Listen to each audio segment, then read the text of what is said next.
I'm at the Calvary Methodist Chapel outside of Bel Air, Maryland, closer to Churchville, I guess, in Harford County, Maryland, so one of the northern counties of Maryland. This is the grave of Edwin Hanson Webster, who was not mentioned on this grave, but was Colonel commanding the 7th Maryland Volunteer Infantry during the Civil War.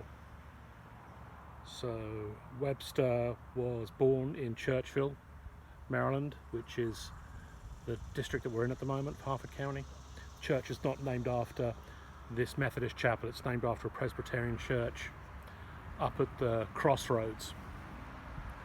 But he was a graduate of Dickinson College, graduating class of 1847, after which he read for the bar to become an attorney, was admitted to the Maryland bar in 1851, had his practice in Bel Air, which is the county seat. This is the wife of his, this is the grave of his wife, Caroline Webster. There are other members of the Webster family in this walled section of the graveyard here at Calvary Chapel. He was a member of the Maryland State Legislature before the war, and in 1858 was elected as a member of Congress to the House of Representatives. So because of that patronage that he was able to draw upon, he was appointed Colonel of the 7th Maryland. In 1862, the regiment was raised July-August of 1862, a 3-year regiment, and recruited primarily from the northern line counties of Maryland, so Harford County, Cecil County particularly. Other members of that unit notably included Lieutenant Colonel Charles Phelps, who was a former militia officer, Bel Air attorney. He would later go on to command the regiment. He'd be awarded the Medal of Honor in 1864 and brevetted Brigadier General. And one of the other field officers in the regiment was Major William H. Dallow, another Bel Air Harford County attorney, who actually served for many years as the state's attorney for Harford County. So this was a regiment raised in these counties, commanded by not quite the, I wouldn't say nobility, but certainly the great and the good, the political class of the nation. It's the 7th Maryland, fought in the Valley campaigns, later transferred to 5th Corps, fought at Gettysburg, fought in the Overland Campaign. You can see how rural this section of Bel Air is. So we're on a busy road though. This is 136, Maryland 136, which is a great cut-through road from the old post road down on Route 7 up to the Pennsylvania line. So a lot of people use this as a back road to get up into Pennsylvania, but you can see otherwise it's a very rural county. That field had wheat on it a couple of weeks ago.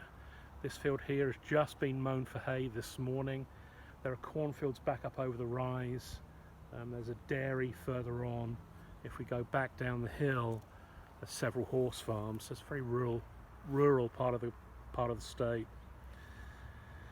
Yeah, so 7th Maryland was at in the Shenandoah Valley at Gettysburg, participated in the Overland Campaign, and was at the Siege of Petersburg, mustering out in '65. Webster himself, after the war, went back to his profession of attorney, also a banker in Bel Air, and then because of the patronage that he was able to draw upon once again from his war service and his previous service in Congress, was twice appointed collector of customs for the Port of New York. So that's a very serious patronage post and appointment that he was able to obtain. So anyway, just a little bit of short history from one of the byways of Harford County, from a small Methodist chapel. There you go, there it is, set just between a couple of trees there. You can see it's a very small fieldstone chapel with a slate roof. It's no longer used as a Methodist chapel. The Methodist congregation ceased to operate here just a few years ago, but the church is still in operation. I believe it's evangelical congregation, independent congregation has taken over the chapel, so it's still in use. But most of the graves in here, you know, we have graves in here dating back to the 1840s, 1850s, 1860s, and then onwards. So it's one of the earliest Methodist chapels, and I believe built by the Webster family themselves. Webster family are quite an old Harford County family. So you have Webster Road, and this is one of the chapels that the Webster family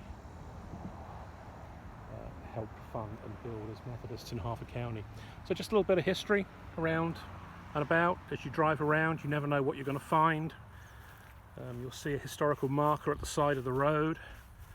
In this case, I was driving up 136, as I've done many times, and I've driven past the historical marker here many times as well, and never stopped. And I thought today, well, it's my lunch hour. I have a coffee with me in the car, and I don't have to head anywhere until later on this afternoon. So I came along and saw this historical marker for Calvary United Methodist Church. As you can see, busy road up to Pennsylvania. Established in 1821 by Richard Webster, so the Webster family, and in continuous use. The Calvary United Methodist Church is a rare example of an early Methodist meeting house. It is constructed of fieldstone or stone from a local quarry and retains its original floor plan, including, notably, Maryland being a border state, a slave gallery accessed by a separate entrance. So, and original features such as the pews, hardware, and gaslight features. So, Methodists could be slave owners, and you could bring your slave to church, but your slave would have to sit in an upper gallery, which was accessed by a separate entrance from the church. So, something else I learned today. That this church is not only one of the oldest little chapels in the county, but also has a African American history, black history connection through that segregated church service, that segregated worship.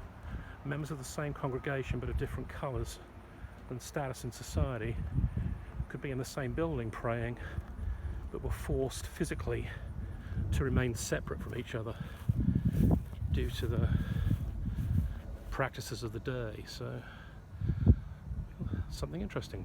I didn't know that, and now I know that, and I can incorporate that into some of my school history work. So, hey kids, that's going to be something Mr. Boba writes up on the board. So there we go. And when you drive past these historical markers, if you ever get the chance to stop and pull over and read the marker, sometimes just reading the marker is enough. It will be George Washington passed by this way on his route to Philadelphia, or Rochambeau's army stopped at this crossroads to camp on their way down to Yorktown. But occasionally you'll get a historical marker like this that intrigues you, and you get out of your car and come walk and explore, have a look at the old building, have a walk up and down the graveyard, because graveyards are fascinating places. You find the stories of all sorts of people with things written on their gravestones that suddenly sparks an interest. And you run across a man like Colonel Webster, and you see a name, you think, that's a familiar name. I think that's Colonel Webster of the 7th Maryland, one of the regiments at Gettysburg, although under the command of Phelps. Webster being absent at Gettysburg, under the command of Colonel Phelps, who took over command of the regiment.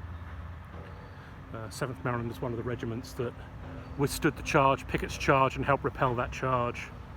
The noise behind me is, I believe, going to be ag. So here we see Harford County agriculture at work. Looks like he's got the baler.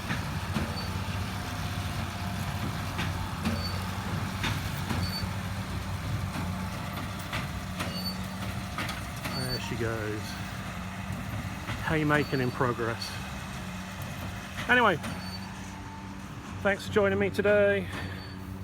Just a short lunchtime session as I drove past a historical marker.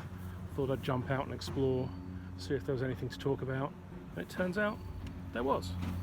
Colonel Webster and the Cavlary Methodist Church and slavery and haymaking.